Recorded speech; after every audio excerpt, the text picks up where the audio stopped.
South Africa is a world-famous tourist destination, known for its majestic landscapes and wildlife. The two cities' partnership set out to show the international traveller that South Africa's cities are must-see locations on the tourist map. Urban tourism is on the increase all around the world.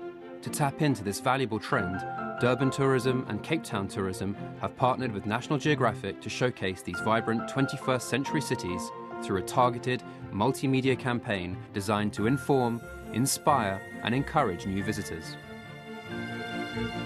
The campaign launches with the South African adventures of Andrew Evans, National Geographic's immensely popular digital nomad. In April 2012, Andrew blogged, tweeted and Facebooked his way around Cape Town and Durban, harnessing the power of social media to provide a real-time, immersive experience that turned all eyes on the cities. Andrew's explorations were developed into a 60-minute documentary, broadcast around the globe to 249 million households. Local ambassadors took Andrew on an eye-opening journey that showcased Cape Town and Durban as truly 21st century cities. Custom content in National Geographic magazine drew on Andrew's insights to further explore the city's nature, design and food cultures, directing readers online to learn more.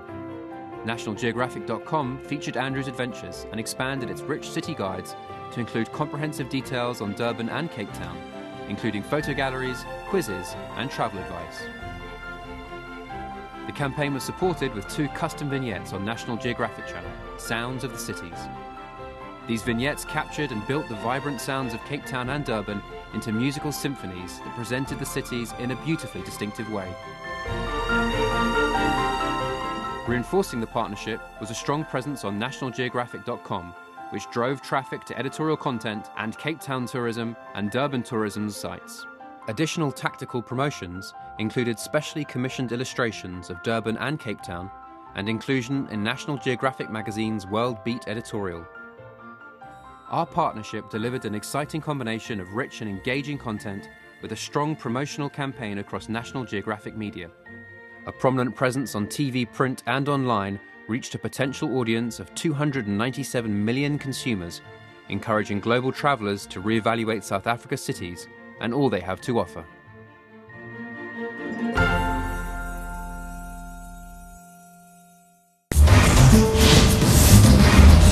What is multiculturalism? How does it happen? Is it possible to find it nowadays? What's the unique spirit many cultures together can create?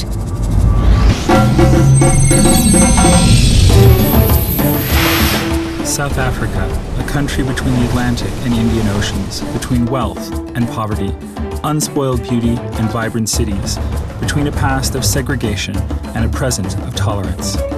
A population of around 50 million, 9 provinces and 11 official languages. The country of Nelson Mandela, the Big Five, the 2010 World Cup, and amazing landscapes.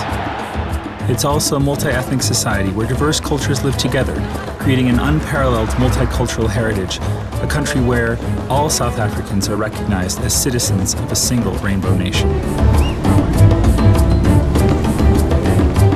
My challenge is to understand multiculturalism, to uncover what lies beyond this word, and I will do that by meeting people from the different cultures that make up the new South Africa. Andrew Evans has been National Geographic's digital explorer since 2008. He wanders the globe in pursuit of authentic travel experiences and shares them with the world via internet and social media. First, he made his way south from Washington, D.C. to Antarctica by bus. Since then, many more countries have followed. Always traveling and always wired, for Andrew, there is no new media, but only new technology. My trip has taken me to South Africa, to the cities of Durban and Cape Town, where I'll try to understand how they became to be what they are today, unique melting pots that mix the whole world in 2 cities.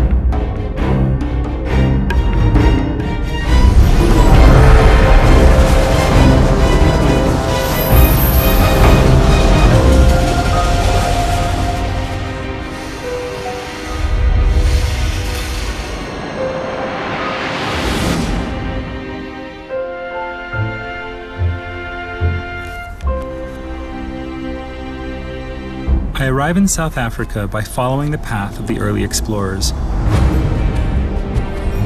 Vasco da Gama, the Portuguese explorer who commanded the first ships to sail directly from Europe to India, left Lisbon in July 1497. That December, the ships had navigated one of the longest journeys beyond the sight of land at that time.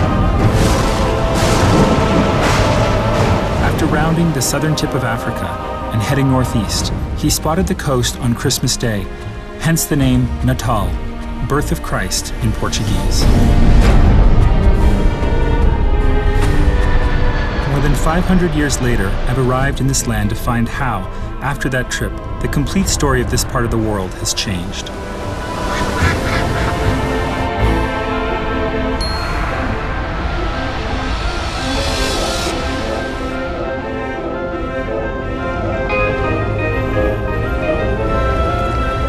Durban definitely feels the most African of any South African city, with a complex interweaving of Zulu, Indian, and British culture. The broad cultural mix of people who have come from all corners of the globe provides such a unique spirit.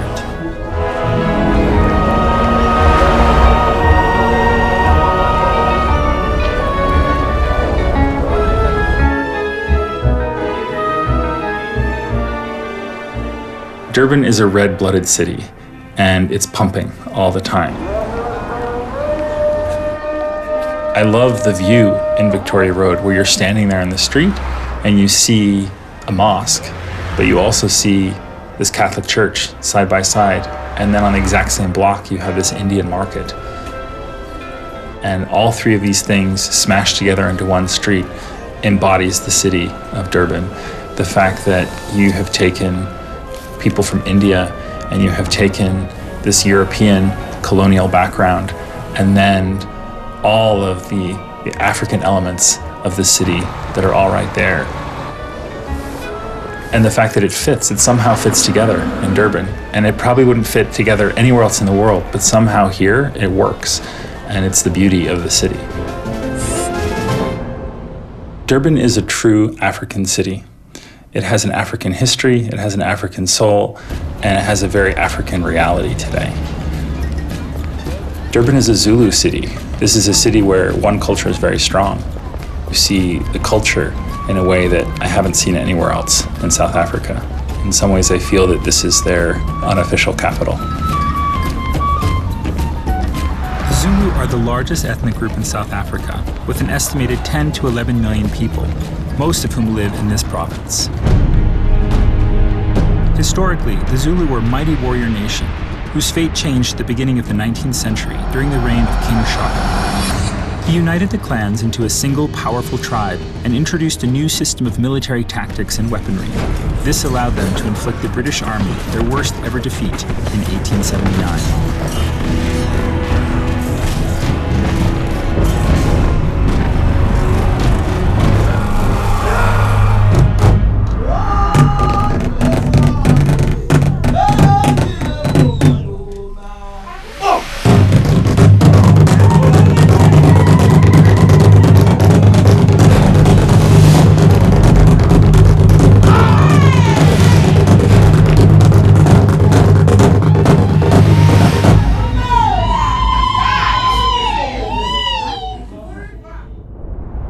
But how do the Zulu live today?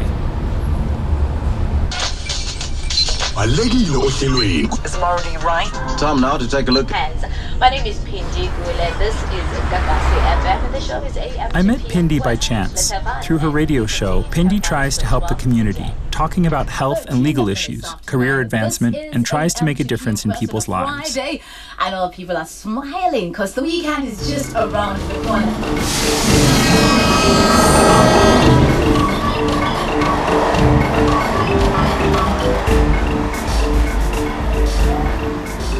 She wanted to show me Umlazi, for me to understand the textures, the colors, the sounds, and the contrasts of a real township.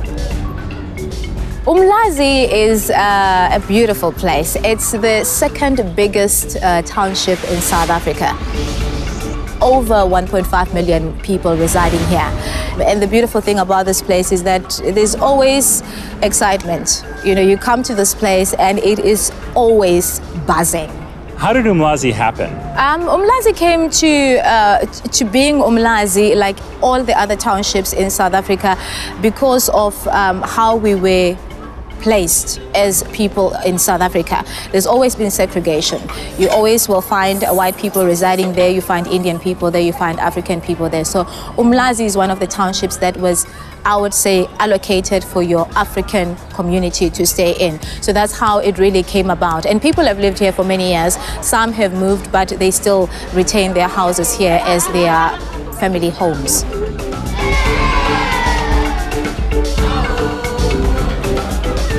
But Umlazi has changed a lot, as Pindi showed me. Since Freedom Day, hospitals, schools, and universities have been built to improve the community. And now, people are living their lives in this Durban township, as they are throughout the rest of this free South Africa.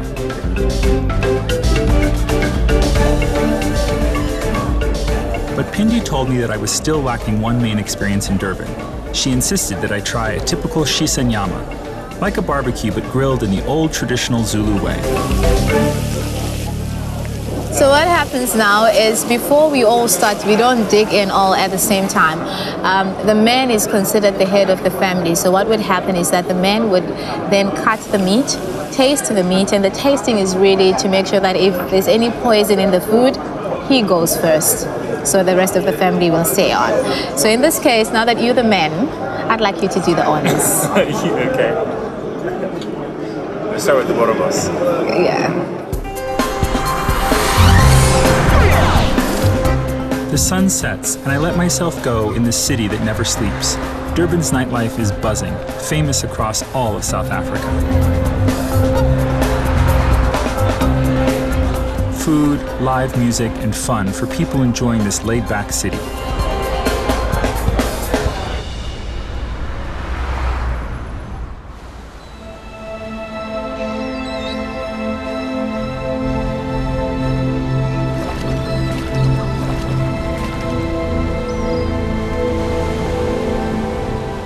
Durban is also known for its maritime orientation. The Bay of Natal was one of the few natural harbors available along the east coast of southern Africa.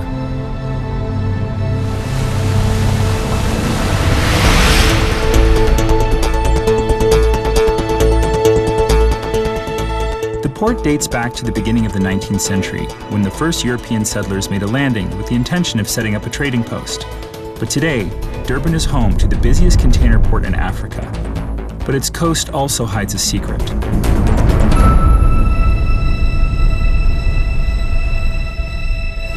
The Aliwal Shoal, a rocky reef which has some stunning marine life that was once rated by Jacques Cousteau as one of the top 10 dive sites in the world. But the shoal is best known for one particular animal: sharks. The fierce sea monster, the fish that the gods condemned to swim eternally.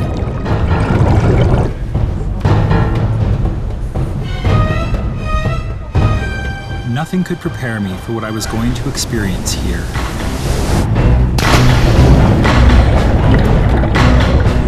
Diving into the water over the Aliwal Shoal, diving into water filled with sharks, was at first absolutely terrifying. But then, in a split second, when you're surrounded by these sharks and you see how beautiful they are, and you see that they're not interested in you.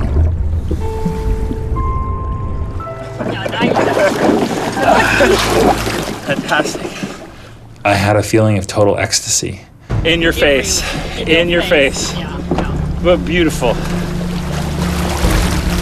But I found something more than sharks there.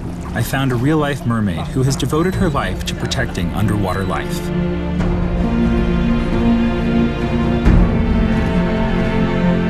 Judy Mann is the director of SeaWorld at Ushaka Marine World, the largest marine theme park in Africa and one of the largest aquariums in the world. The aquarium plays a vital role in the conservation of South Africa's coast, and Judy is one of the people who makes it possible. One of the programs that we have here that's really been quite interesting has been working with tiger sharks. Now, tiger sharks are really iconic species. They're amazing animals. And we've had occasions where sharks have come into us either from fishermen or that have been caught in nets. We've had those sharks with us for a number of years. And when they get to a stage where we think they're actually just getting a little bit big for us, we'll release them out at sea. And the next year we'll have another animal that'll come in and join us and release that one. So in that way, we're actually able to expose people, but the sharks have the opportunity to spend some time with us and then they're back to sea again. So you're a foster mom for sharks? Yeah, well, we think ourselves like this, but we make sure they're really, really well fed while they're with us.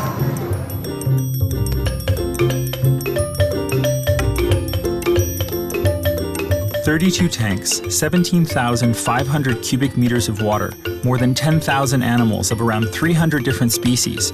Judy's Kingdom is one of the finest aquariums in the world that not only amuses, but also protects endangered life." I do this because I'm passionate about the marine environment. I absolutely love the oceans. I love the animals in our oceans. And my passion is really to try and communicate that love and care for our marine life to other people. Because I know that unless people know what's out there, they're not going to care for it. And that's really what drives me is that love of the marine environment.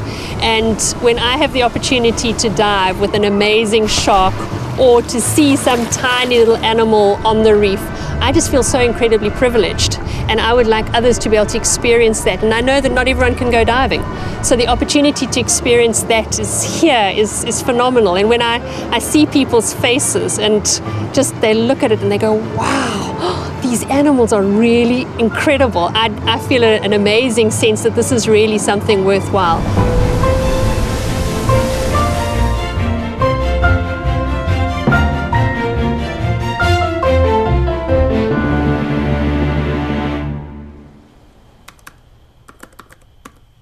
Judy showed me the incredible underwater life of Durban, but what about the animals on the surface?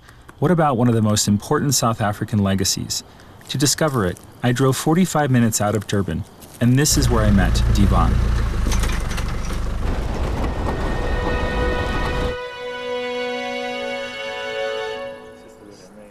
Divan used to be a ranger at Kruger National Park, who started professional hunting with his father when he was 10 years old. Now he protects wildlife to preserve it for future generations.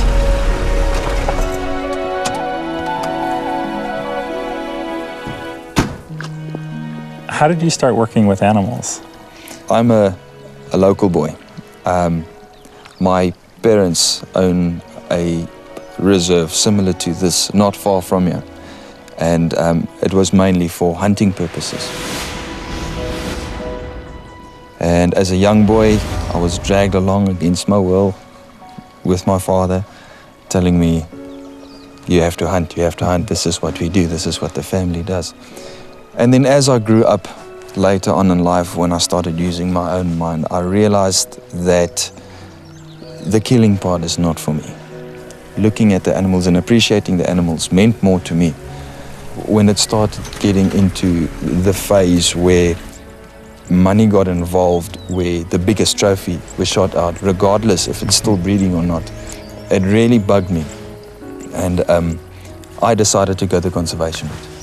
And slowly but surely, I got my whole family involved, showing them that it's not necessary to actually kill animals to enjoy nature, but actually see them over and over again.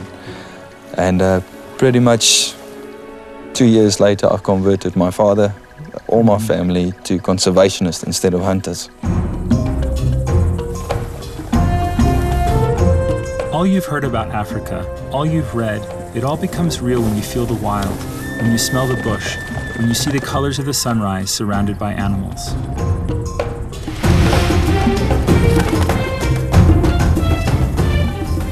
How bad is the poaching situation? The poaching has escalated in the last 3 years to considerable numbers. The poaching continues or increase the way it's going on now, that rhinos will be extinct in Africa in the next 10 years. That's why we constantly monitoring rhinos, making sure that they're safe, and that is where field staff is comes in so important, as to training the people how to deal with these situations and preventing any poaching happening on the reserve.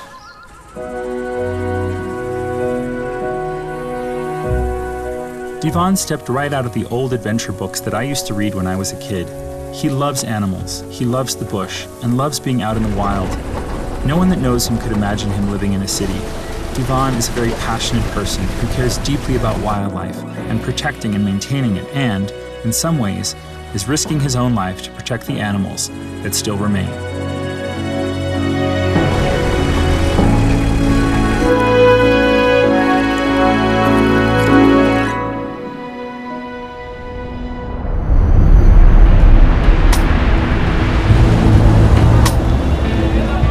Durban is a big city, the third largest city in South Africa, and a vibrant metropolis that has always been a point of collision of forces coming from various directions.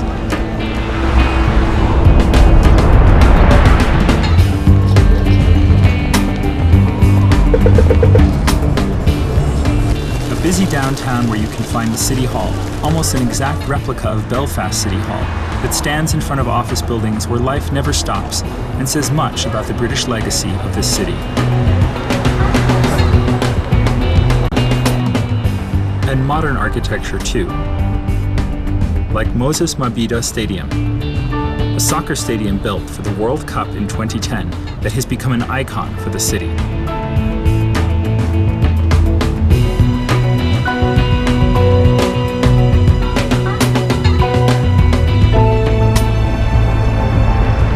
Outside the city, at the end of the 19th century, the British established the sugarcane industry in Durban.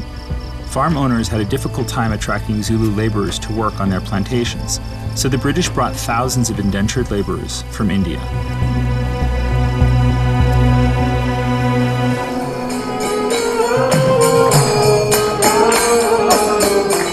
Today, Durban is home to one of the largest concentrations of Indians outside of India.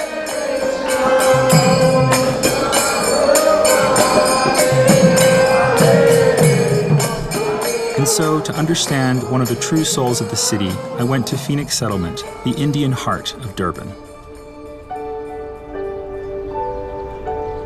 In Phoenix, I discovered this house, green, tiny, humble, the house of someone I've respected my whole life, and she was waiting for me there to explain the importance of this modest home. Ella Gandhi is a former member of Parliament in South Africa. She is a peace activist who follows her grandfather's teachings closely. She told me how Gandhi's path of passive resistance started during the 20-year period he spent in South Africa. In 1904, Gandhi set up an ashram where he began his experiment of a life of simplicity and service, and began his apprenticeship as a Mahatma, which means great soul. South Africa is one of the most important areas in the development of Gandhiji's life. When he came here, he was 24 years old. And he came here with all the middle-class values that he had, been born with and grew up into. It was the 21 years that he lived here, and he saw the conditions of the indentured workers, of the local people. And that's the reason why in 1904 he decided to establish the settlement. And the reason for the settlement was to move back to an agricultural sort of economy, to become self-sufficient, to begin to look at issues and how you can live close to nature, begin to look at environmental issues and at people and how you can help people. So this is what Gandhiji did in the settlement, and that was the transformation. And if you see his image when he came here with a suit and tie, stiff collars and all that, and when he left here, he was wearing just a little cloth and a long shirt. That was visible transformation, but in terms of his philosophy, he had also transformed a great deal in South Africa.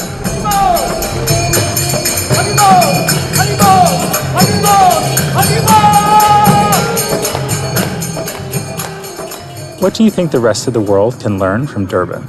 In Durban, people enjoy the richness of the different cultures. If all the countries in the world could do that, we could have, people respecting people because they are people and not because, they belong to any particular group. She is still actively pursuing the dreams of her grandfather that are her dreams as well. The dream of nonviolence, the dream of preserving the environment, and achieving the best that South Africa can be.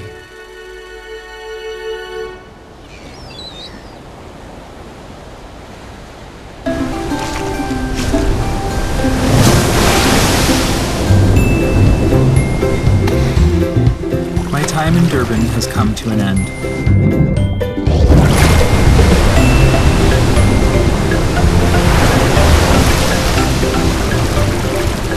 While people around me enjoy the sea and the waterfront, I try to think about all the things I've learned in the city, all the people I have met.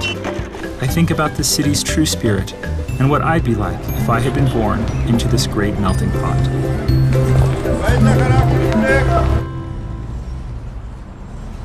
Durban is the spectrum of humanity.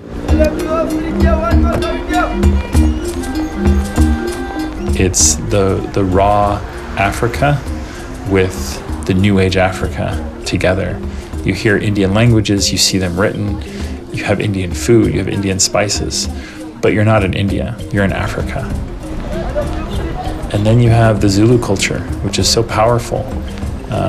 It's the great tribe of Africa, and this is the city where they're at.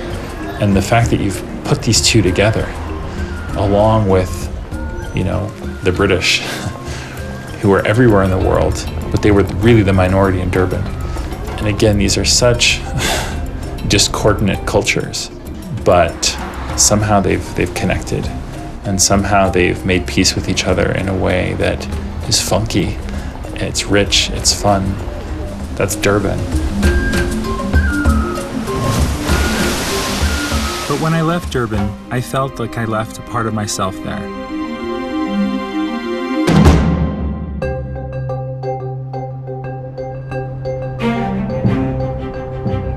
But now my trip was taking me to a mythical territory. To a place that has always been for me one of the most important points on the map. This part of the world has many names. For the Dutch, it was Kaapstad.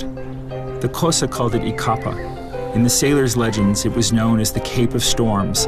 In Portugal, it was named the Cape of Good Hope. For South Africans, it is the mother city. And for me, it is the place where I would learn more about multiculturalism and forgiveness.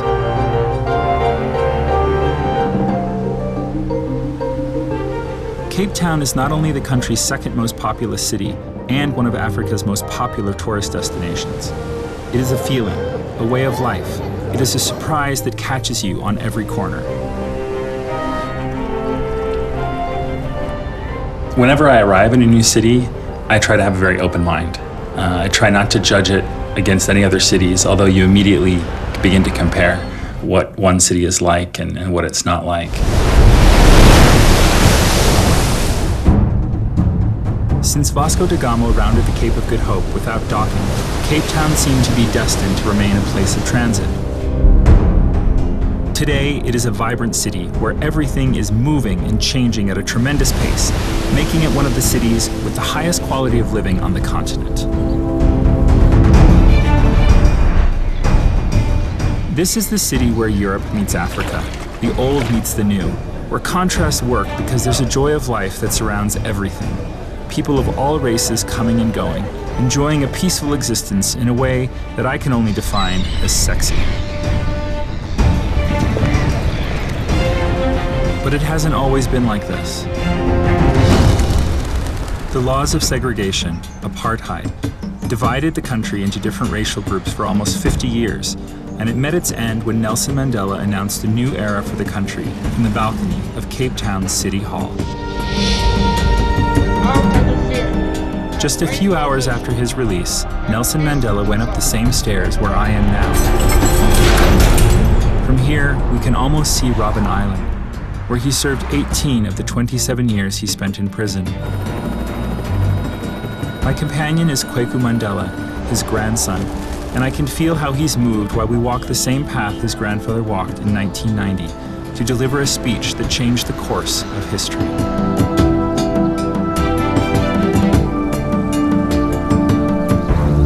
I wasn't at City Hall. I remember seeing it on TV and thinking, wow, that must be quite a task. I think my recollections really come from, like I said, the euphoria of the people who were there, their excitement, their joy to see, a leader that, most of them had very little contact with because the apartheid regime, had controlled the media so much. And now, this change is about to come. What will it bring? The unexpectedness of the whole event was unique. To me, Kwaku represents the new South Africa. He represents the dream that his grandfather had.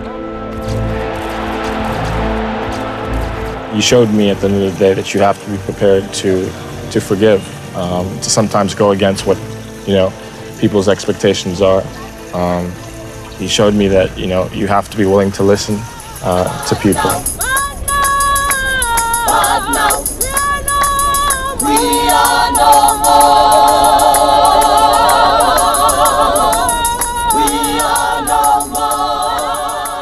The unique thing of creating what it is to be a South African, beyond your skin color, beyond what country or heritage your family might have originally come from. That's the unique thing for me. That's what multiculturalism means. I think it's all over the place. Cape Town is a great example. It's a melting pot of different cultures. Some people from a European background, a lot of them from an African background, and we've come together to make this city and this country work. So. He lived a very different life than his grandfather did, which is exactly what his grandfather wanted. He wanted for his children and grandchildren to be able to grow up without discrimination and to be able to become whatever they wanted to be, to have an education and to be successful inside of South African society. And Kwaku is all of those things.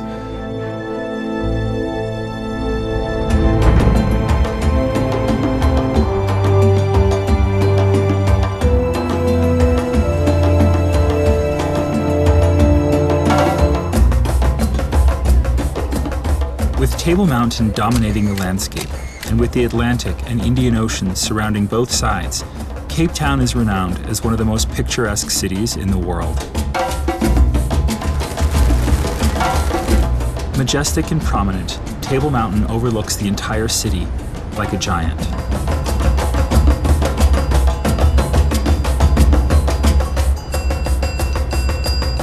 To understand the city's shape, I met Luyanda Mpaula, an architect who got his degree during the 2 decades he spent in prison and in exile. He worked in the reconstruction of Germany after the fall of the Berlin Wall. Now he is designing the new South Africa, focusing on new affordable housing solutions for the poor. He was the perfect man to teach me how this city has assumed its rich cultural diversity, creating a spectacle of beauty and complexity.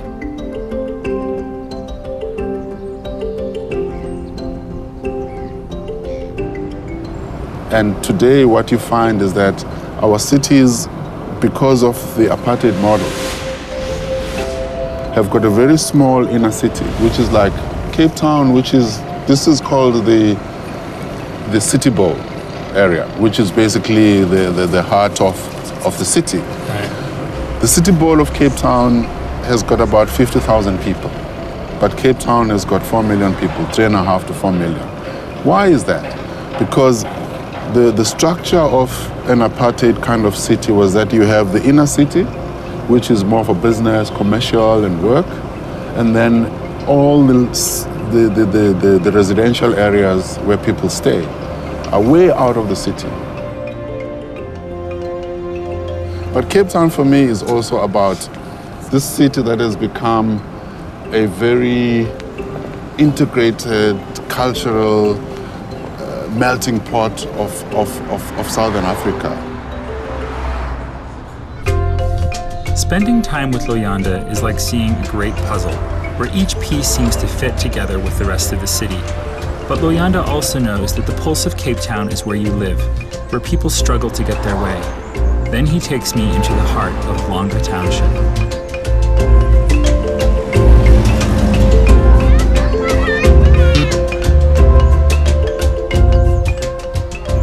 Longa Township has this very special rhythm to it. And just entering the township, I felt like, I'm home in Africa again.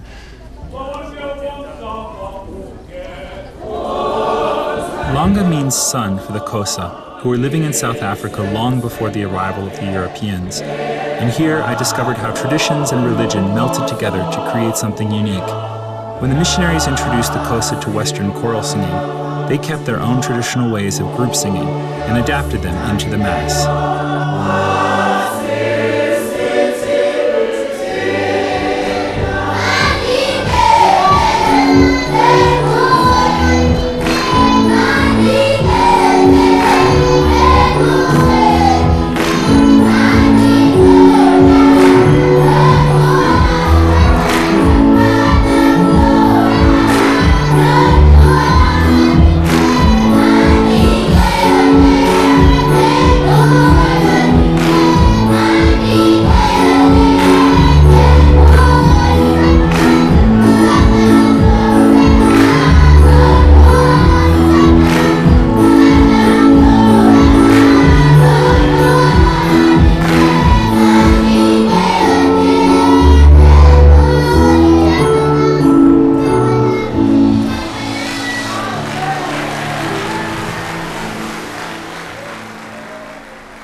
When I remember their voices, I still feel touched.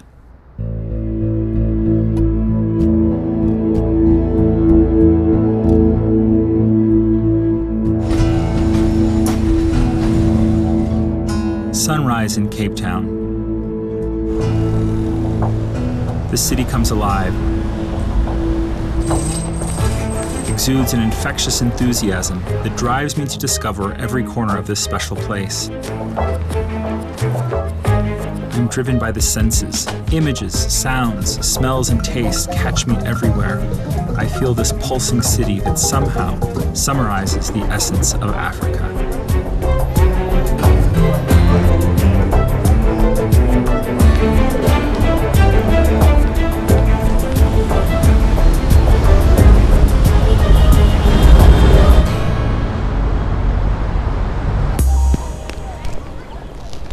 I enjoy this feeling all the way to the company's gardens.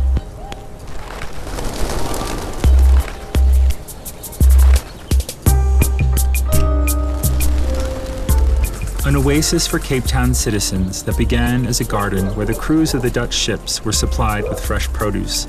A window of hope for those sailors who faced a sea full of dangers. The same sea that hits Boulder's Beach and attracts hundreds of penguins, making it one of the few places in the world where you can see these vulnerable birds so close.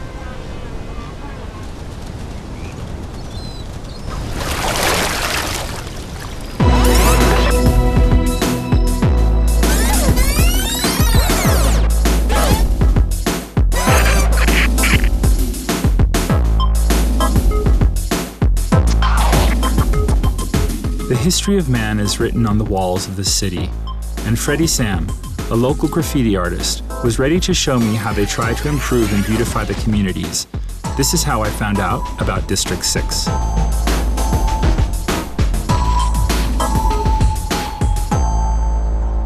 So tell me about this mural. Well, it was painted a couple of years ago by a group of international artists, 2 from South Africa. It tells the story of District 6, which was a thriving community, and during the apartheid were forcibly removed in the 60s.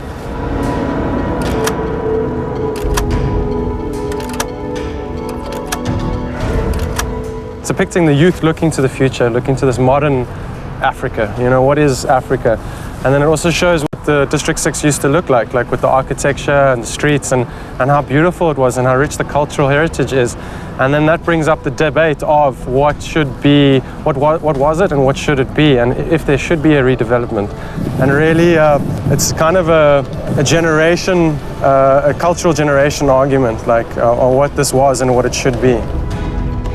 Over a period of 16 years, more than 60,000 people were relocated into townships, and the old houses were bulldozed. But it has never been rebuilt completely. Nowadays, District 6 is like a scar in the middle of the city's heart, waiting to be healed.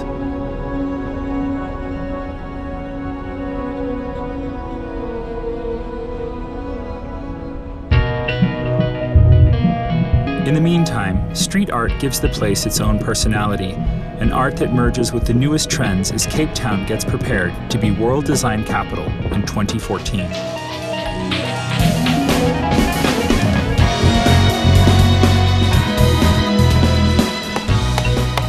Tessa Graff is part of the soul of the city's design. She is the director of the Montebello Design Center, which focuses on art and design as social integration for artists, trying to create new things by merging different cultural heritages. At Montebello itself, there are people of every cultural background, and that was deliberately done, was to create a mix where people from the many different walks of life, whether they are from traditional African roots or European roots, could mix in a way that they could both help and inspire each other.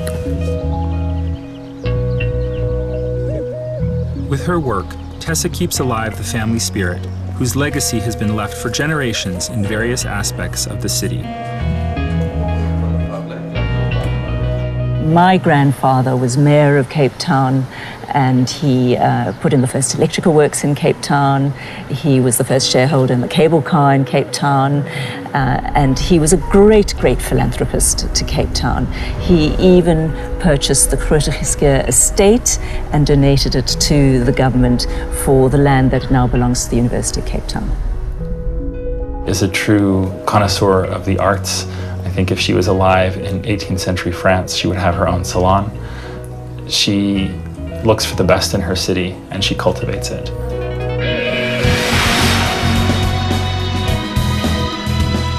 I am surprised once more by the beauty of Kirstenbosch National Botanical Gardens.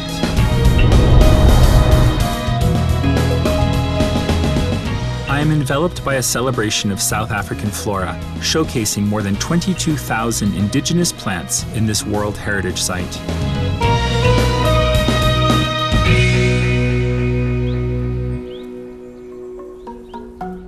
What is the sound of Cape Town?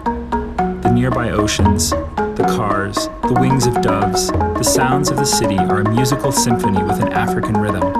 And now, a new sound guides me through the city of noises in harmony, a manifestation of the Xhosa musical legacy that I am allowed to share.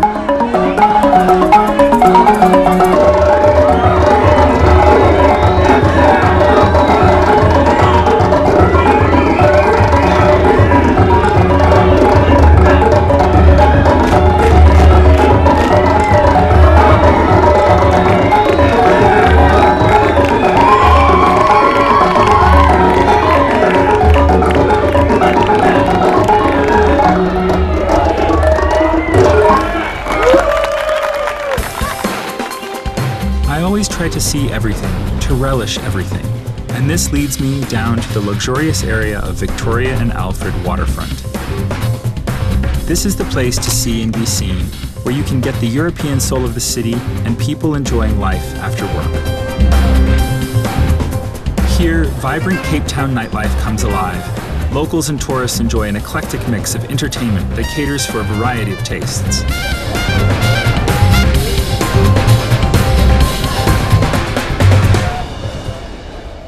The historic heart of the harbour was once an ancient refreshment station established by the Dutch East India Company.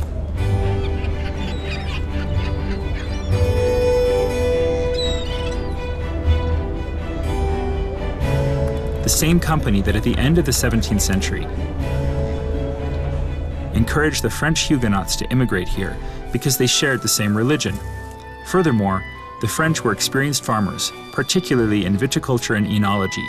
As another example of cultural blending, Cape wines have become world-known, and South Africa is among the top 10 producers in the world.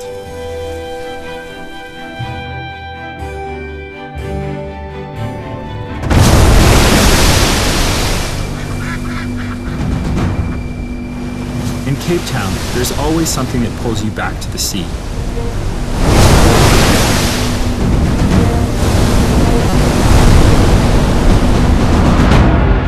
That's the reason why I came to Cape Point.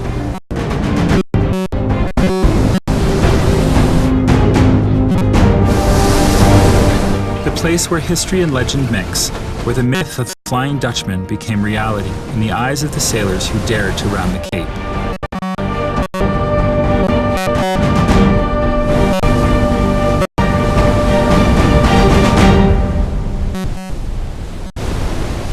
Following the coastline, I arrived in Kalk Bay.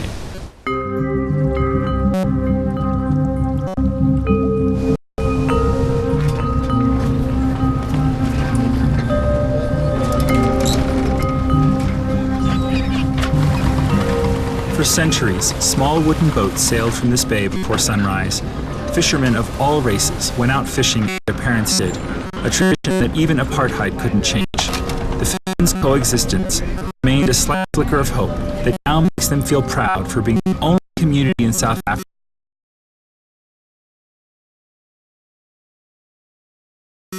who successfully resisted segregation laws, avoiding forced displacements.